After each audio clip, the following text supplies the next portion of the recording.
Good to go. Thank you. Thank you all tonight for showing up for the June 23rd Parks and Recreation Committee to talk about the resolution 49-5221R, lights in the park. Committee members who are present is Kathy Fahey, is Derek Johnson here, Councilman Derek Johnson, Owusu Anane. Also present is President Pro Tem Kelly Kimbrough, and I believe that's it. So for tonight, we're going to start off talking, we're going to have the public speak. So I believe, JR, we're going to have Dave Bauer speak and then go from there, okay? Okay. All right, Dave. All right, Dave, you're up. Oh, thank you very much.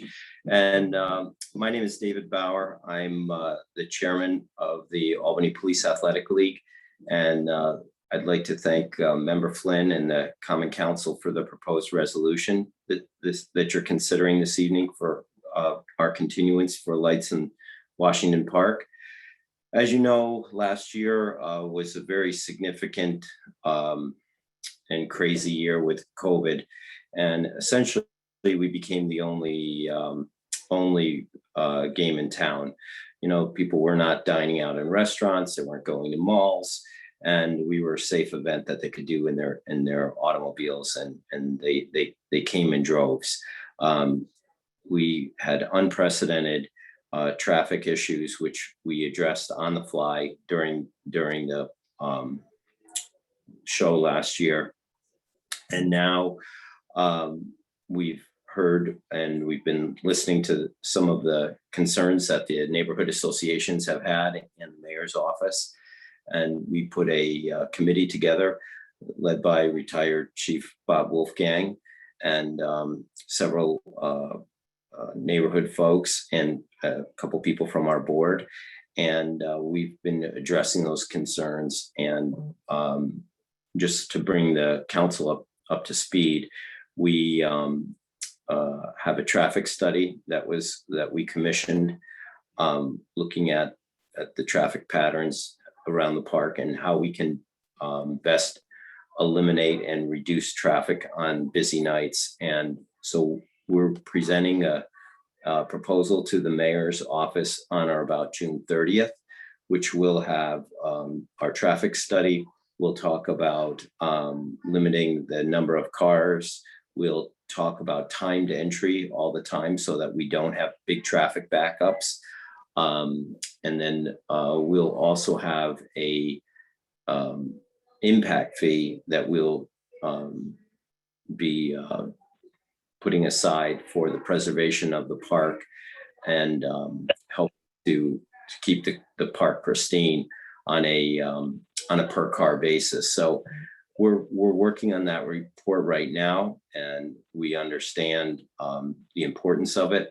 The other thing we'll have is a ongoing stakeholders committee that will have some neighborhood representatives, some folks from PAL and from the city, and we'll talk about the show before, during, and after to address any issues. So I just wanted to thank you for your support. I know it's an important event for the entire city, and we want to be good stewards and respectful of the park, as well as serve our kids. So Jack, that's my report. If there's any questions from the members that I can ask or answer if they have them.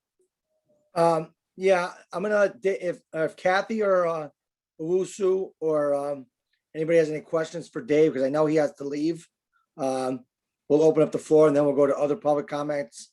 I know Dave is the big presenter here, so I want to give the committee members an opportunity to at least ask any questions. And before that, I just want to let everybody know, part of this resolution is to find solutions for the park. It's not, I'm not, everybody's saying you're doing this for whatever reason. We want to find solutions for the issues, and I feel that we can find the issues and solve the issues. So Kathy Fahey, you have any something to say? Dave, I wanted to ask you about You mentioned a couple of things that you're going to be proposing. The timed entry to avoid backups, and what was the second one? Limiting the number of cars. We know that we can handle 1,000 cars on a night without impacting the traffic patterns, and the traffic study is verifying that. But so we'll be limiting the number of cars on any given night, and then the way that the timed entry works is you basically have a 15-minute window, almost like you know how you have speed passes at Disney and things like that. So a timed entry that you know, from 7 to 7:15. So and the other thing that the timed entry will work with is we can advertise businesses that, you know, could have specials, you know, for example, on Lark Street or New Scotland, for restaurants, coffee shops and things like that, that could, like if a person was coming down early and they got down there before their time slot, you know, they go to dinner or after, because what we want to do is what we have done in the past, which was bring business to the city of Albany, besides, you know, showing what a beautiful park we have. Dave, do you have information that gives data about how many cars over? I'm talking really, how long have you folks been doing this? 24 years. This will be our 25th year. So do you have data as far as how many cars per day and, you know, Yes. all of that? Because that Yep. would be very interesting for the council to take a look at. There's approximately 100,000 vehicles that attend our show on an annual basis, and you know, over the period of the show.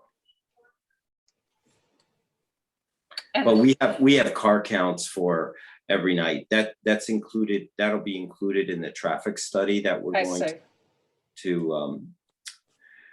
So when we meet with the mayor, we'll obviously have the report for the Common Council as well, for the members. Okay. Thank you. You're welcome.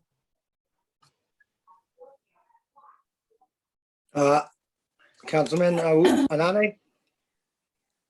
Hey, Dave, thank you so much for coming. How's everything going? Hope all Good. is well. How are you? Good. It's no secret. I'm a big supporter of the Police Athletic League. The work that you guys are doing for our city is unbelievable, you know, and I'll think about the families that you guys serve, you know, over 2,000 families, and most of these families are in the marginalized communities, and they really appreciate the help and assistance that you provide, you know, all across the city. I also want to commend you guys, even during the pandemic, you know, making your space available as a daycare for essential workers, you know, first responders. So just thinking outside of the box. And also want to thank you guys for your being proactive and coming up with a committee and also a stakeholders committee to discuss measures to move forward. Just my question is more so, can you talk a little bit more about the demographics that you serve? And also, I was just recently told that you guys donate to other nonprofits. Can you talk a little bit about that? And that would be my question. Yeah, so we'll donate to other not-for-profits in the city that are in need, and the other things that we'll do too is, as you know, or you guys may not know, all of you, that we recently took over the American Little League last year in Crank Park, because it was there was basically no one to continue the management of that. We had a management contract, PAL did, but the board members of the American Little League were really having a hard time getting volunteers. And we saw that as definitely something that PAL could fulfill for the kids, especially in that neighborhood. And we stepped in and they merged with us. So that's another program of the Police Athletic League. As far as the kids we serve, we have great kids, and I think we're really fortunate to be able to get volunteers as well as police officers, and get those kids introduced into those relationships on a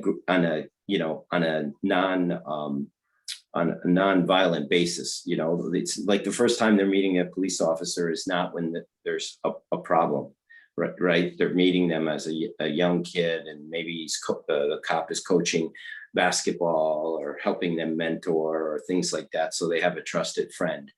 I think that's very important. And then the sense of community that we bring, and safety, as you addressed, you know, for essential workers. If there's something that we can do that we see, or somebody in the community says, can you guys help us? We try to fulfill that need, and we want to work with the city and the other not-for-profits to serve the kids and the families in the city of Albany. And that's our service area. And just last question, is the lights in the park, is that one of your biggest fundraising mechanism for the Police Athletic League? Yeah, it's approximately a third of our budget. Wow. Yeah, it's our largest. And as you know, we've been partnered, like we can't do this on our own. Our partner is the city of Albany. So we want to address, you know, the concerns that either the city has or neighborhood associations have. Yeah. And just lastly, I want to thank you, your executive director, for the work that he's doing, and also just for the neighborhood, you know, beautifying the neighborhood. I always often see PAL kids or even staff going into Madison Avenue Park, cleaning up the park, cleaning in front of the building, talking to the businesses to also encourage them to beautify that corridor. So just, you know, overall, I just want to thank you guys for the work that you're doing. Well, we appreciate it. And we appreciate you guys supporting us. And then the other thing is that sometimes overlooked is, you know, we have a bunch of cadets. You know, we have young kids from the neighborhood that all want to be police officers that, you know, train, and it's a gateway for them to have a career as a police officer, and to get training, and also to see, you know, what it's like to be a cop. And those kids they're great kids, and they're very proud of what they do, and they help out a lot. No further question. Thank you so much. Thank you. Councilman Johnson, do you have anything? I have a question. Dave, does it cost the taxpayers anything for the lights in the park? Either it's labor or any finances? No, so we have volunteer labor, we have paid labor, PAL pays for. We sometimes will get labor from the sheriff from inmates, county labor. And those inmates, that's a volunteer position that they want to. Those are inmates that are being released usually within 6 months, and they have good behavior. And it's a privilege for them to come to the park and to help the lights, and they really enjoy it. And then the only resource, I shouldn't say the only resource, but the paid resource that the city provides is you plow the park. The park is plowed, but it's plowed anyway, you know, for snow emergencies, and for people to park and walk. And then we have a patrol, a police officer that's stationed in the park during the show. And Okay, thank you. that's for crowd safety and for just police protection. And Dave, can you just talk about the permit? Were you guys denied a permit, or you just never? No. No, how'd that process work out? Yeah. So there was some miscommunication, I think, that mayor did not know, I think at the time, that we had put our application in. So the application is into the city right now. And but the mayor had sent a letter asking me for some information regarding the electrical infrastructure, which, we replied to on June 15th. And then the mayor wants to get together with myself and our report that's due regarding lights in the park from our committee. And we've got a target date of June 30th that we're going to talk and present this to the mayor. And then the neighborhood associations are going to be there to comment as well. So Dave, what's the last day that you need to have clarification? Because I know there's a lot of work that goes into this project. Yeah, so, we call it Christmas in July. I don't know if you guys remember that. So we talk about Christmas in July, where we start talking about the event. We're lining up our sponsors and our advertising. We start working on the light displays and we start our planning. So we would like to have the permit, in July. All right, thank you. Thank you. Any other questions for Dave before he leaves? All right, thanks, Dave, for your information. Yeah, thank you so much. I really appreciate it. Thanks. All right, JR, next public speaker. Lana Klein.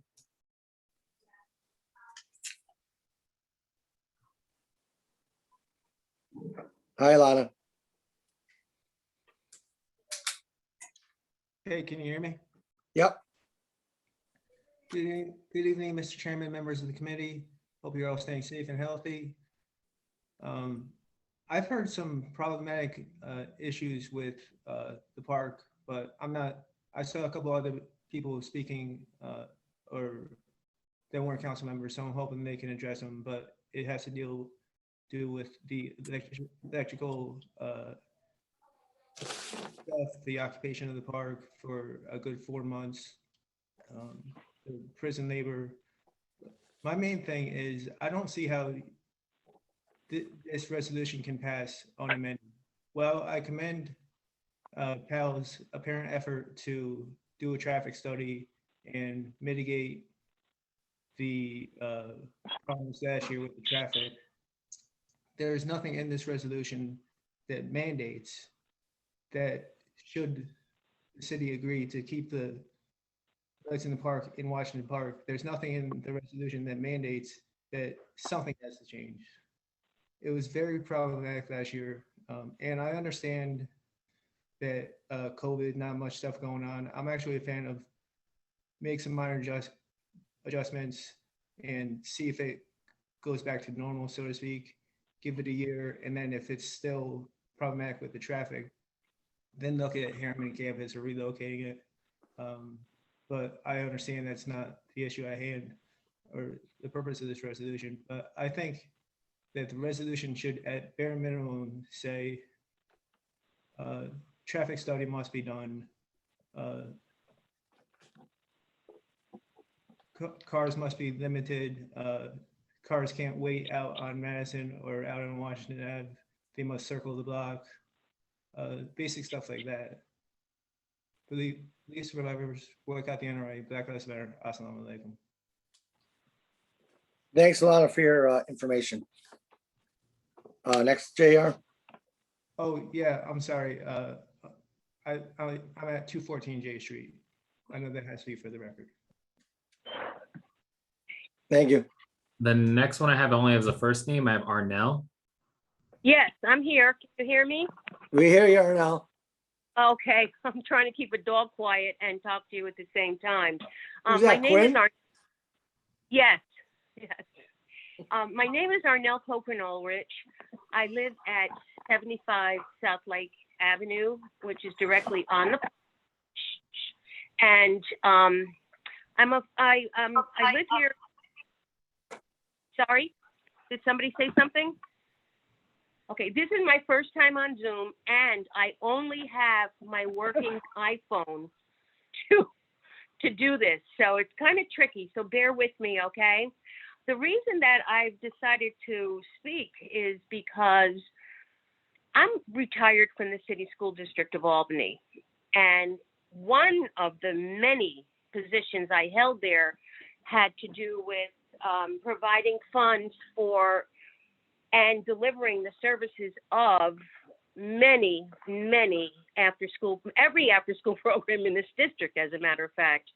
And we partnered to do those programs with various entities so that our children had enough and plenty of useful and wise activities that would help them with their education and extend their day of learning.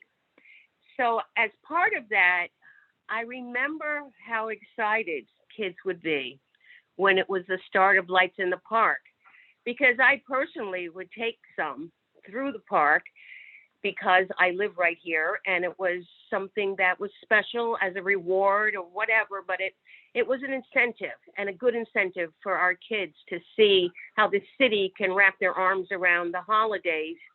And I personally also feel that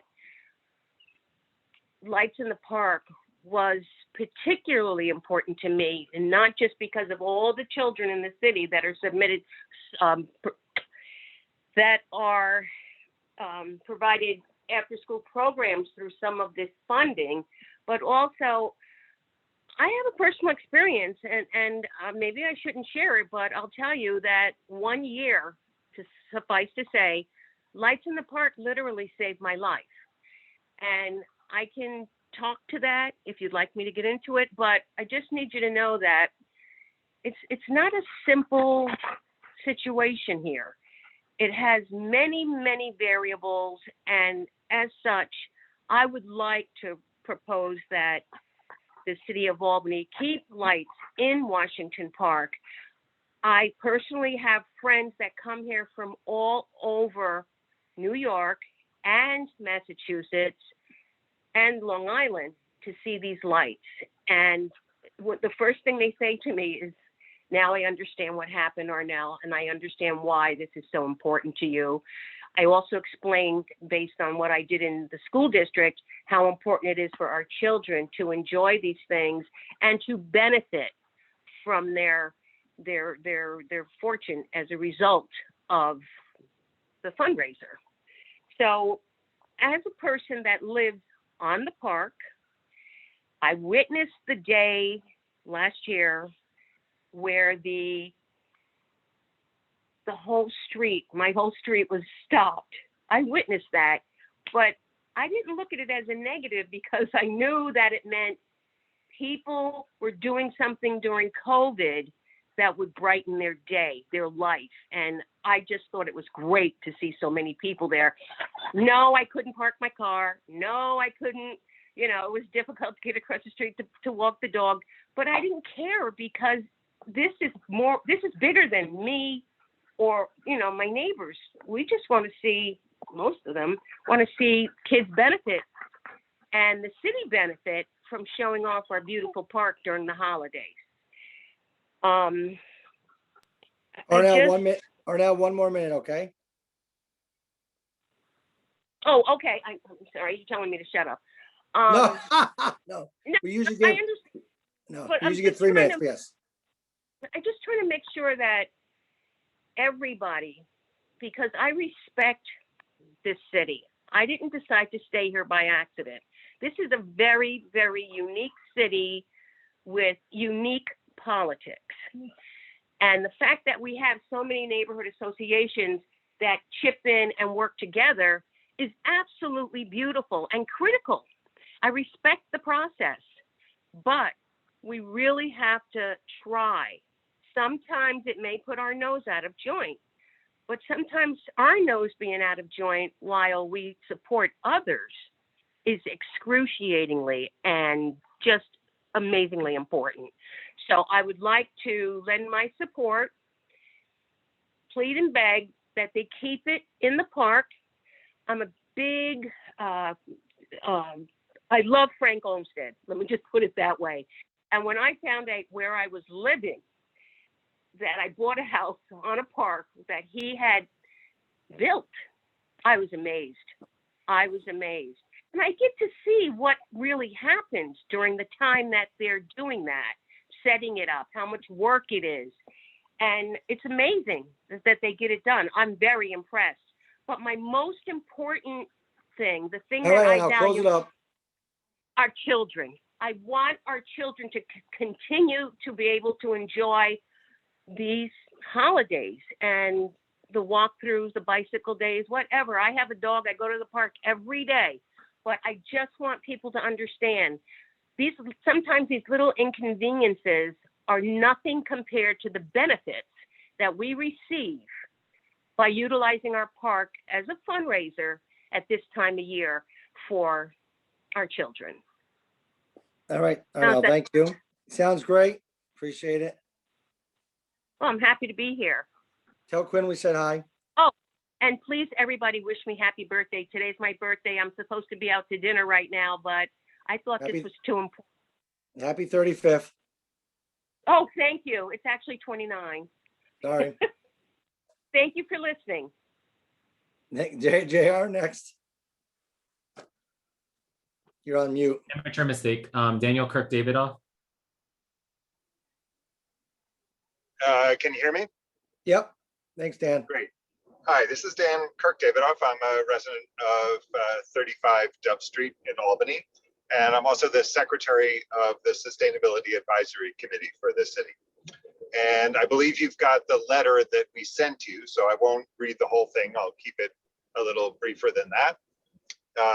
And just say, we were requested to weigh in on the matter by a couple of the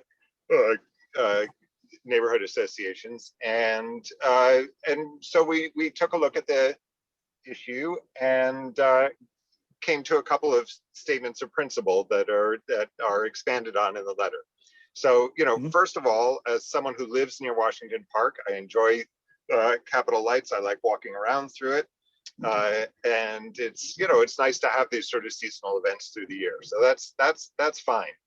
But weighing in as a sustainability committee, we had a couple of points of principle, and that has to do basically with, as we move to a lower carbon and a lower environmental impact society over the coming decades, we should be, always bearing in mind that one of the main impactors of our lifestyle on the planet is automobiles, and we want to be thinking about really making a statement of principle that it shouldn't be required that you have a car to enjoy something that's a public function. So we should be making sure that the kind of events that we sponsor as a community are things that are pretty easy to enjoy as a pedestrian or a biker, or someone in a wheelchair, or someone in public transit. And the lights in particular seem something that could in principle be amenable to some kind of a bus, a little bus with big windows, or even when it's not too cold.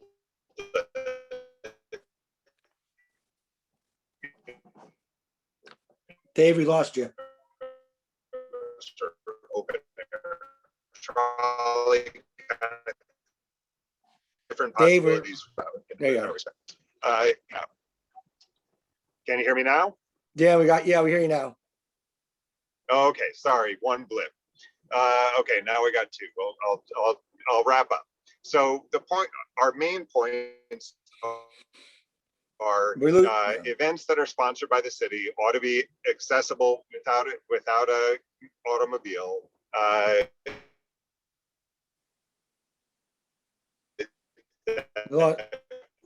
Dan, we're losing you. Dan, we're losing you. Mindful of the impact of idling cars, like a good idea to ameliorate that. I'll try one more. All right, JR, I think we lost him, but I think we'll read the letter, right, JR? Or, Yeah, we can. all right, let's go to the next speaker. Let's see. The next one I have on my list, Gabriela Romero. I I think Gabby left. She's I'm right here. actually here. Thanks. Oh, I you're back. wasn't sure if I was Alright. gonna have service, but There you go, Gab. made it.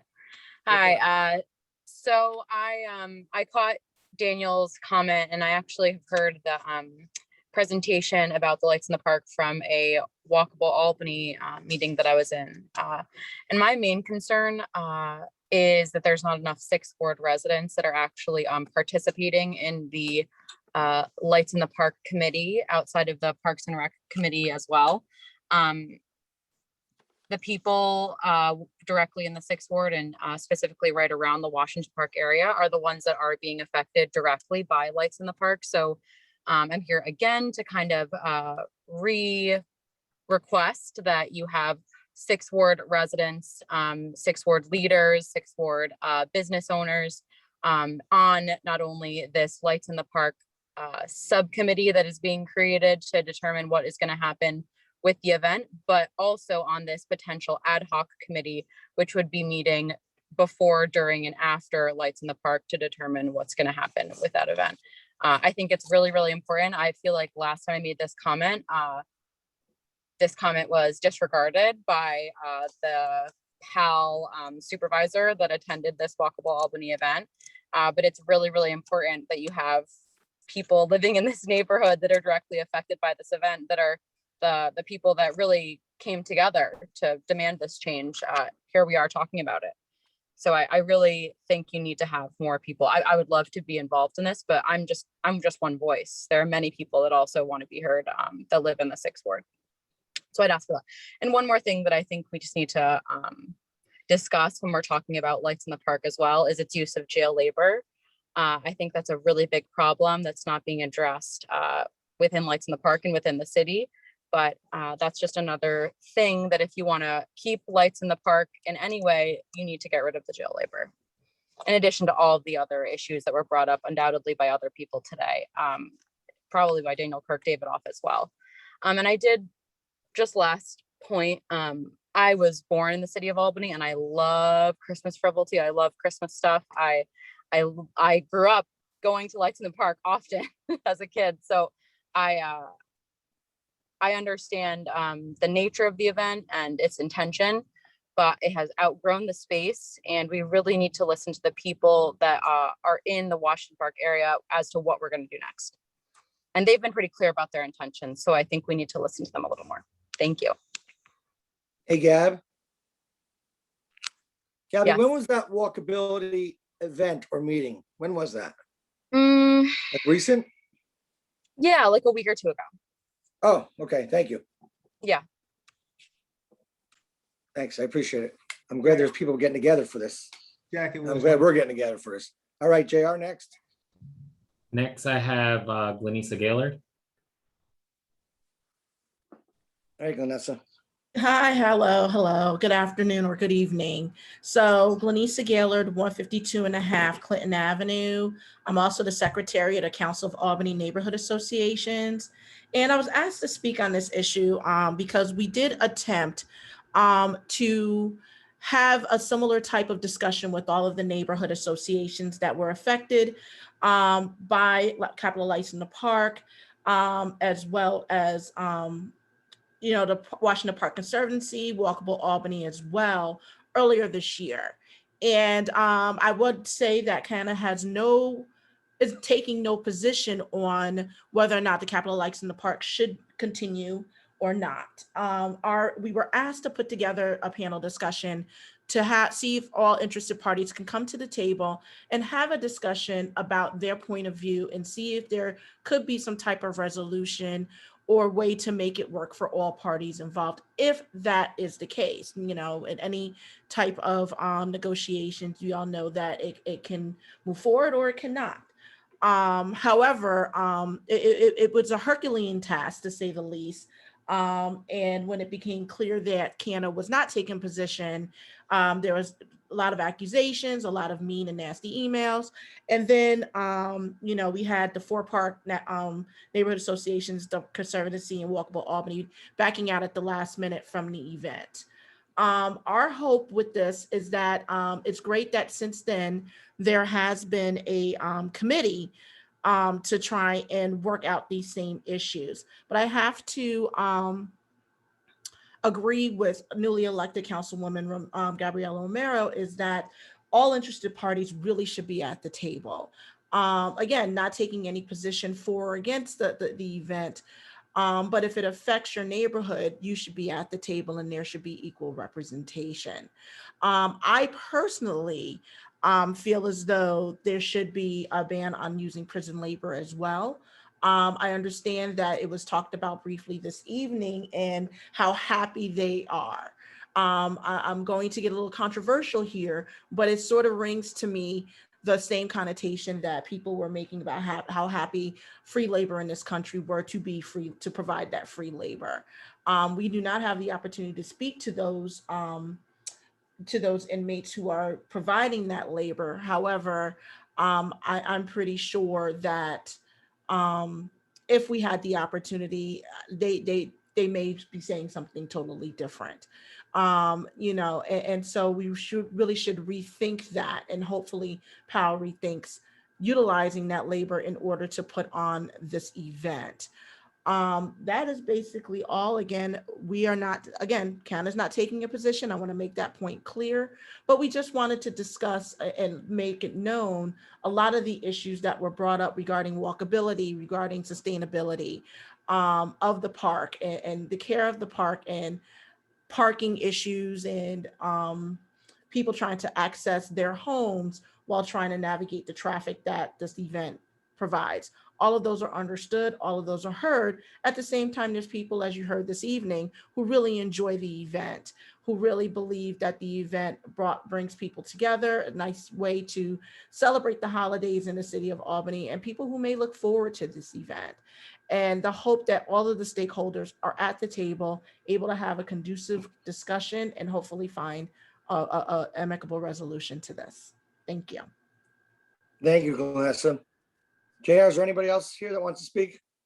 That's all I have on my list, but there's several people who are here. I see Jose. Jose? And then there's a Glenn's iPhone. Glenn, all right. I'm here. Jose, Yes, you want to speak? Hi, Jack. quickly? Hi. absolutely. Thank you so much for hosting this meeting. Right off the top, it was great listening to everyone's view, both pro and con, because I think at the end of the day, it's listening. I grew up on 282 Orange Street, right near the corner of Lark and Orange, and I was a POW kid. For me, lights in the park wasn't so much the enjoyability. It was for I use the term survival. I had to take advantage of every summer program so my mother could work. She was attending adult learning center, learning English while working 2 jobs. She also had 2 children. We attended every after school program possible, every trip possible. And the money off these lights is what made it possible. I'm 42 years old now, and I own businesses. And I could say right off the rip is that I love the city of Albany. It gave my family an opportunity to work hard and to get where we are. I've also learned in business, though, that we have to be symbiotic. And so I'm listening. I think the 6th Ward, the people who live on Washington Park, you absolutely need a voice. I think it's Councilwoman Gabriela Romero who said it. 6th Ward should have a voice. You should. These are your neighborhoods that you live in and that you represent. It should be symbiotic. But we also have to realize when I hear the term that we outgrew the space for the park, think about what we've outgrown. We can't outgrow the children that this space helps provide for. And I'm one of those kids. So we just always have to keep in mind at the end of the day, Police Athletic League, it's easy to get lost in the organization, but understand that just represents the children. And right now, our kids, we don't have a great voice. We're coming off a couple of years of heavy violence, heavy violence. And the neighborhoods that I called home, that I walked through every single day for 15 years. And I think the chief said it, we need better ways to resolve conflict or even just how to communicate. That's what PAL did for me. I met children from all around the city, some lower socioeconomic areas, some higher. And we all got along, we all got together. And I don't know if it's an age gap here, but I think we have to always remember, even though we say that we've walked through the parks and we've enjoyed them, for children like me, it helped me survive, it helped me grow, it helped me flourish. And I can't forget that. I don't think the city of Albany will ever outgrow its children. And we have to remember it's at the Washington Park, as though it is an inconvenience, and it is. I absolutely understand. I see the roadways packed. Let's get to a table. Let's work out a plan. Let's work out a plan on how to direct the traffic, rather than getting rid of a program that helped children like myself and my family's kids. Let's come to a union and show these children that, you know what, adults can resolve our conflicts and you can resolve your conflicts. And perhaps that's a step to help the city and its woes that we currently are having, because we have a major disconnect between our youth, the adults, the police, the government. This is a great opportunity to set an example of how our wards could come together and work with an organization such as PAL, and we could resolve this conflict and it'll benefit all. And at the end of the day, I really honestly think that this is a great example that we could teach our children how adults take care of the situation, rather than just throwing it away, getting rid of it because we don't like it, it's an inconvenience. Let's show them that by working together, we can make a change. And I'm not trying to sound wishy-washy, but it's about survival. And these children growing up in the city, we're just trying to survive. I was one of those kids running to the bus stop because I was scared. You know, wintertime, trying to be home by 4 o'clock so it wasn't so dark to walk down the street. All right, so thank you very much for the opportunity. Thanks, Jack, Jose. thank you for hosting us. All right, man. Thank you. Thank you. Glenn Casey? All right, unmute yourself.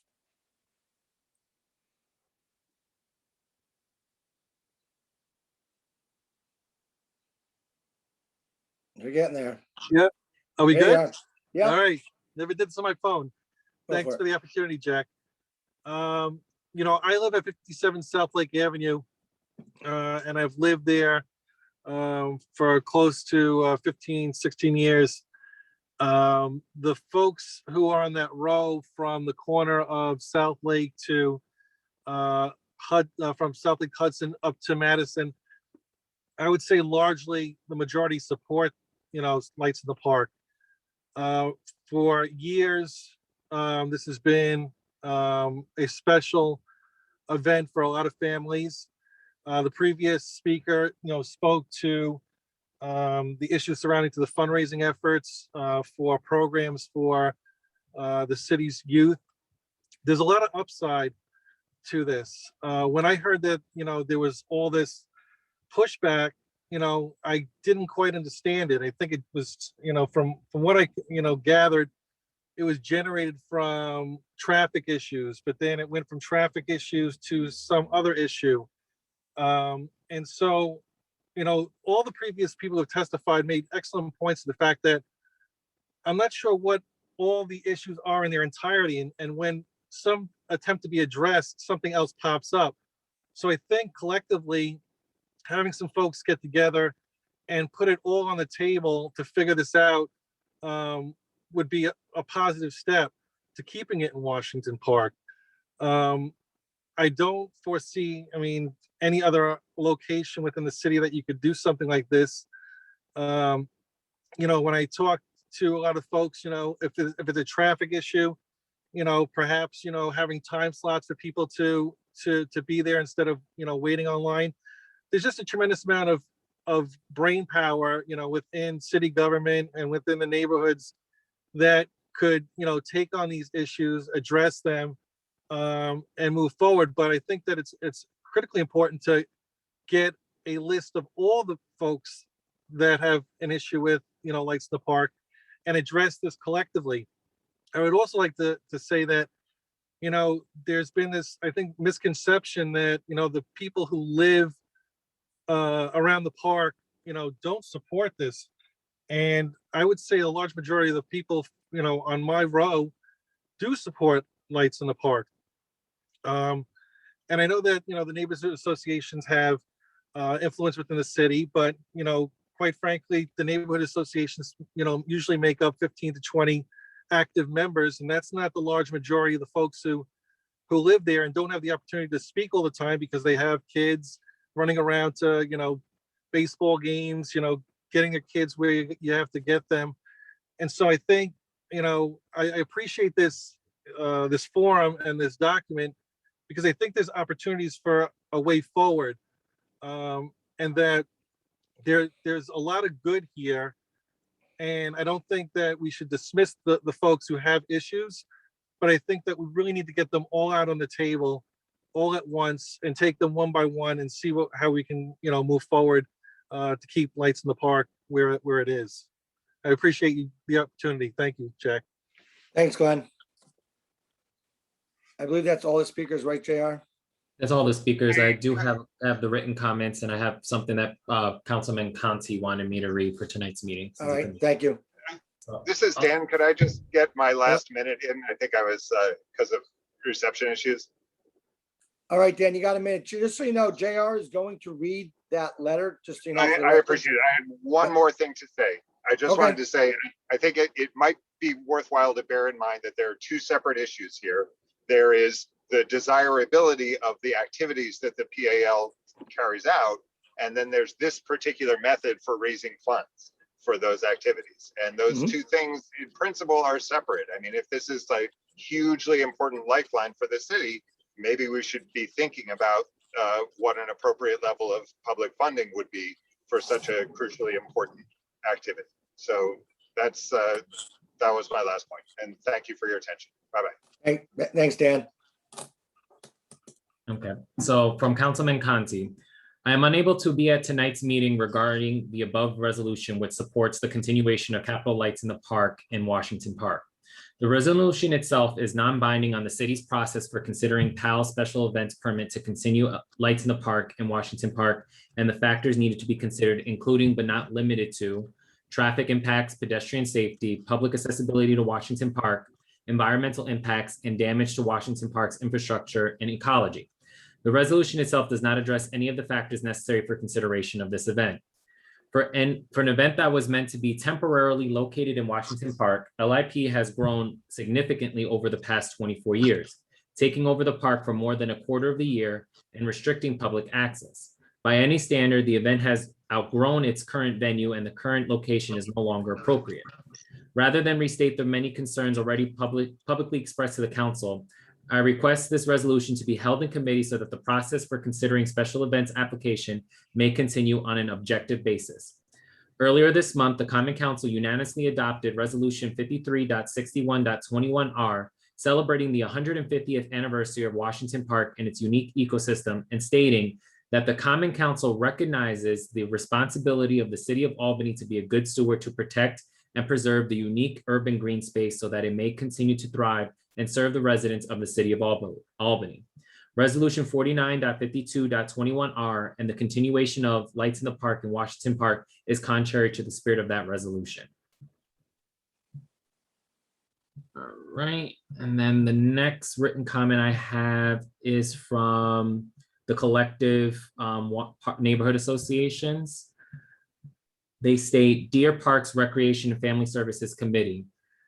We are writing collaboratively as Washington Park Neighborhood Association, Hudson Park Neighborhood Association, Center Square Association, Park South Neighborhood Association, and the Washington Conservancy regarding Capitol Holiday Lights, LIP, in Washington Park. Below are points that we would like to reiterate. LIP has outgrown Washington Park and the site cannot handle 10,000 plus visitors. We are concerned about the nights there is excessive traffic, with the event consistently creating gridlock throughout the neighborhoods. It is a matter of urban environmental justice and patently unfair to invite thousands of idling cars into a singular area of the city, an area which attracts residents and businesses to the area due to its walkability and access to public park land. Washington Park was created to provide residents with a free public health option, and inclusiveness was gained by providing unmitigated access to its lands. The park is centrally located and easily accessible to all residents. Since the creation of LIP, the access has dropped severely, denying residents with their inalienable rights to public health and recreation. The events take shape from early October as the grounds begins to freeze and the display come down by January 16th. This is about a fourth of the year. Additionally, we question if immediate residents in downtown Albany or any part of the city that matters should have to pay fees to enter a public park.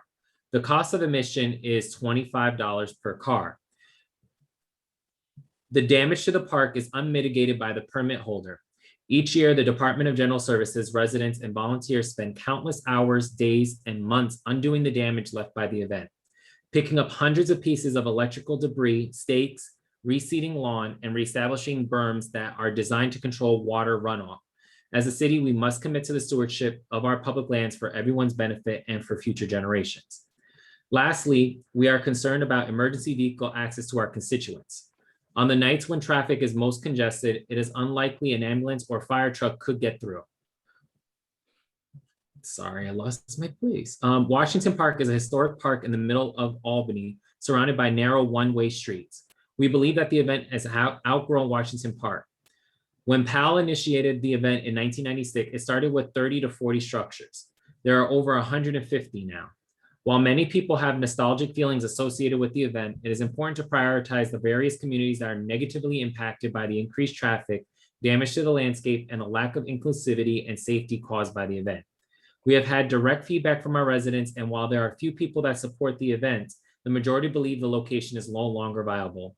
Signed, Shadi Khadib, President of the Washington Park Neighborhood Association, Jeff Crumpton, President of the Hudson Park Neighborhood Association, Jacqueline Ring, President of the Center Square Association, Andrew Harvey, President of Park South Neighborhood Association, and Dan McKinney, Chair of the Washington Park Conservancy. The next written comment that I received is from Rosemary Mahoney of 22 Concord Drive, Niskayuna, New York, 12309. The topic is Capitol Holiday Lights. Love this event. It has always been a source of enjoyment for our family. Please keep the event as is. It was especially wonderful during COVID as a safe family event. We attended more than once in 2020. It would be a shame to move it. Next, I have a letter that we received that doesn't have a person. Jack, do you know who it was that you received? Paul Collins? Is that the one? Okay. Okay. Who will speak for the children? The current debate as the value of Powell's holiday light in the park raises certain concerns. I would assert that the debate has so far suffered from a lack of input from small politically powerless interest groups, the nearly 2,000 inner city children who annually participate in PAL programs. These children are the primary beneficiaries of the work which PAL has successfully undertaken for more than 30 years. At a time when our city is plagued by ever-increasing gun violence, which the chief of police attributes to the lack of certain young people to settle disputes peacefully, it would seem at odd that the city would seek to remove the primary funding source for PALs. A review of PAL's website reveals that its goal to foster interaction between at-risk youth and members of the Albany Police Department in non-law enforcement settings.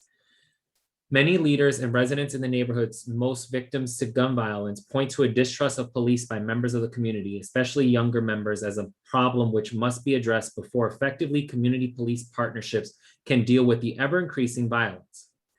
That type of problem is addressed by exposing children at a young age to police in a non-law enforcement environment. That is the mission of PALS, as it's evidences by the Mentoring Youth Leadership Council, Explorers, bicycle safety programs, and Running America Little League in the South End. Many call today for defunding the police and using the diverted resources to fund community building programs aimed at creating a sense among inner city residents that the police are not an occupying force, but rather potential partners in creating a better neighborhood. That would seem to be the mission of PAL. It is obvious that the well-heeled residents of the areas surrounding Washington Park have taken their unhappiness to City Hall in a most effective manner. However, their concerns are founded in a desire to avoid 6 weeks of inconvenience a year. The Washington Park Conservancy has as its sole purpose the preservation and enhancement of the park without any obligation to the rest of the city. Although these groups are very articulate at having their message heard, it is exactly their message, in quotes, it is a message devoid of any consideration of the city's most pressing problems. As city officials attempt to triage the various issues which plague the city as a whole, no one can legitimately deny that any balance of equities would tip in favor of a continuation of PAL's work, not a defunding of that work. Taking away PAL's primary funding source to mollify a politically connected and articulate group is simply poor government, particularly at this point in time. How many witnesses, in air quotes, shootings must occur before the value of programs like PAL are appreciated? Social scientists nationwide point to the lack of trust between at-risk communities and law enforcement as the major cause of people coming forward to assist in the solving of crimes, even murders. Having been an Albany County legislator for an uptown Albany district for 24 years, I am well aware of the political influence which neighborhood associations have. These groups, and in my time in the legislature, my district include 3 groups, do a remarkably effective job at articulating their issues, but are their issues aimed at their particular piece of Albany landscape. They are effective because they drill down on issues of concern to them as a neighborhood. Their positions are driven by what is best for their neighborhoods, which scant concern for the city as a whole. The 1.2 million which PAL, a nonprofit entity, raises from Lights in the Park cannot be easily replaced at a time when there is an annual structural deficit in the city's budget, cured only by trips to the Capitol with hat in hand. Were the city to cancel Lights in the Park, the annual pleas of additional state aid would be made much more difficult should the city recognize the wisdom of the police chief's words, self-fund PAL. It doesn't take much imagination to foresee the governor's office inquiry as to why city would opt to curtail a non-governmental funding source of some 1.2 for PAL, only to shift the burden to the city's taxpayers. Finally, to predicate a significant decision based upon the recent experience during a pandemic is simply not intelligent planning. Of course, PAL can cooperate as well, perhaps by raising the per car fee, which would reduce congestion but not revenue. I have perhaps inarticulately tried to make the case for the children of the city who have no one to speak for them. For those children and those of us who believe that program which foster a relationship between the police and the city's children are well worth keeping. Simply put, roadside ruts, electrical debris, and the traffic tag can be remedied. Losing or reducing a program like PAL cannot be. That's it. All right, thank you. Alana, do you have a quick comment?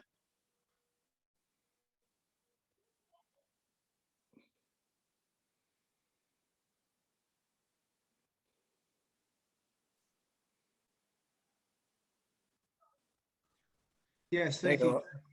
Thank you, Jackie. You know, I never do this, but since I wasn't near my time, I just want to reiterate that to my knowledge, no one is talking about canceling Lights in the Park. We're talking about potentially relocating, and it seems nearly everyone that spoke in favor of keeping Lights in the Park acted like it was this or nothing. So I just want to reiterate that we're talking relocation, we're not talking cancellation. Thank you. Thank you, Alana. Any committee members? I plan on tabling this tonight. You know, I do appreciate all the information. I do agree that we should call all the stakeholders to the table, either CANA presidents, association presidents.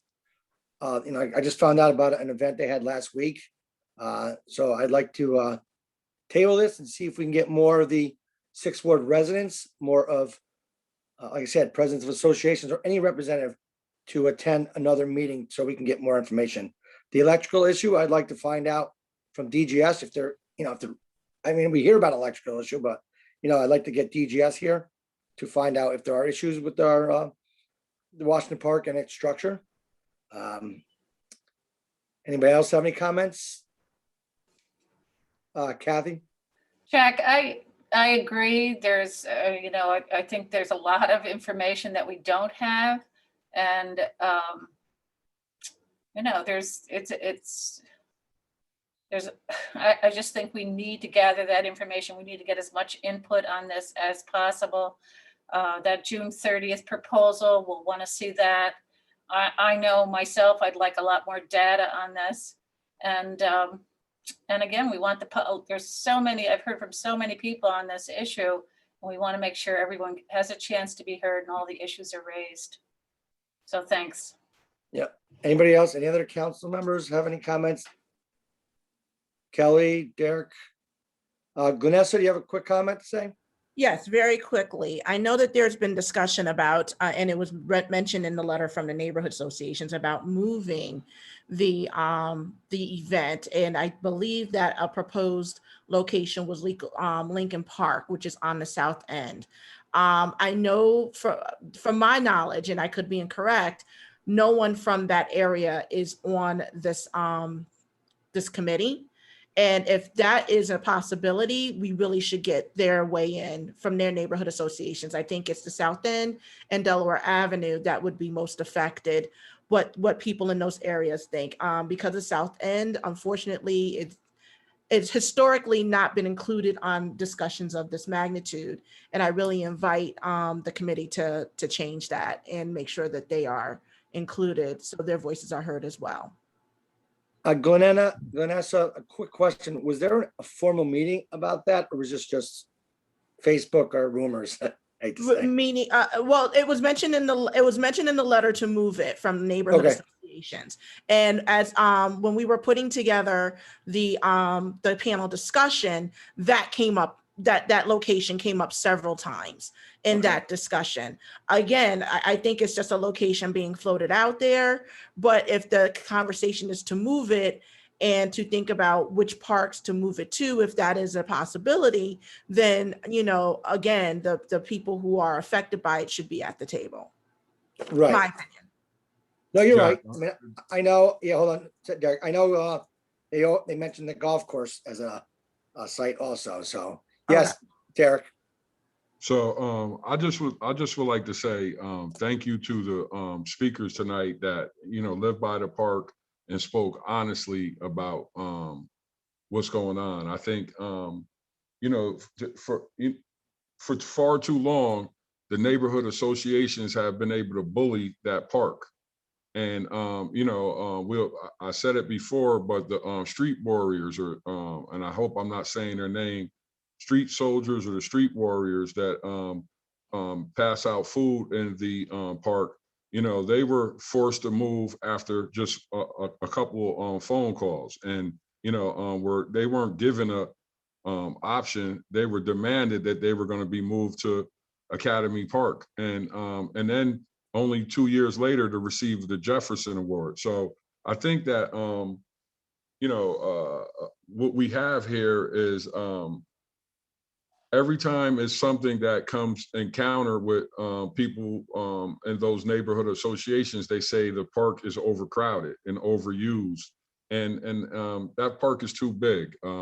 Last year is not a fair assessment of, you know, the issues that that come with lights in the park, because as everybody knows, it was the only show in town.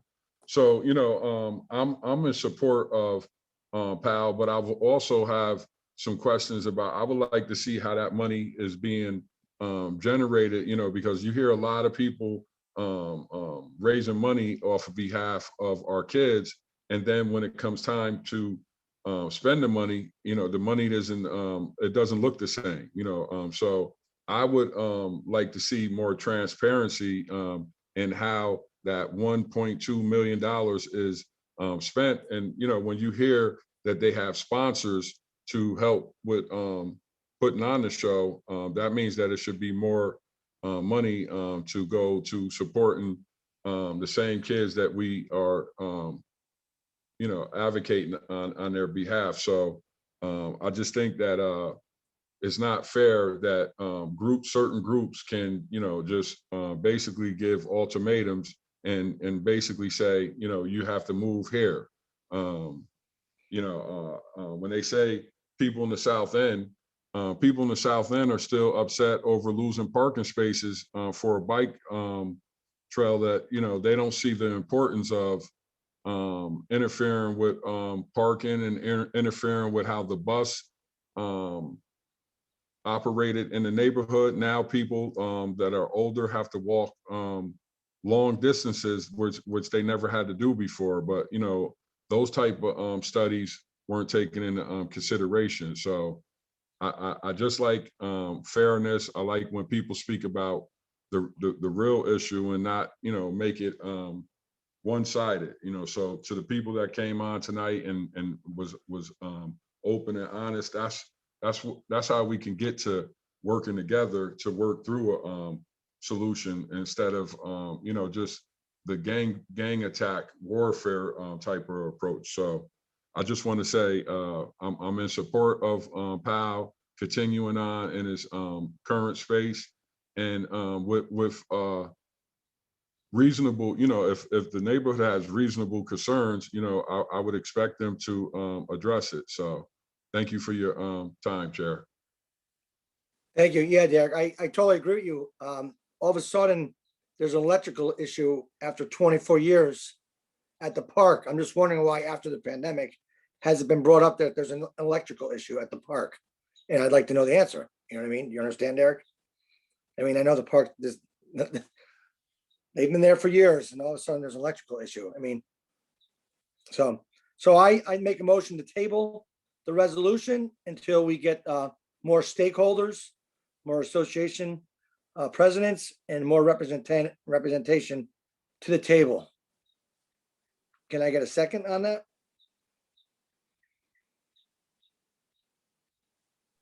Thank you, Kathy. All in second. favor? Aye. Thank you all. Enjoy the 4th of July. I assume we'll meet after the 4th of July. And after we get that information from the June 30th event or a meeting that they're having. So can I get a motion to close? All in favor, say aye. Aye. All right. Any Aye. opposed? Thank you, JR. Thank you all. Alana, Vanessa, and Daniel for sticking around the whole time. Good night, everyone. Good night. Thank you all.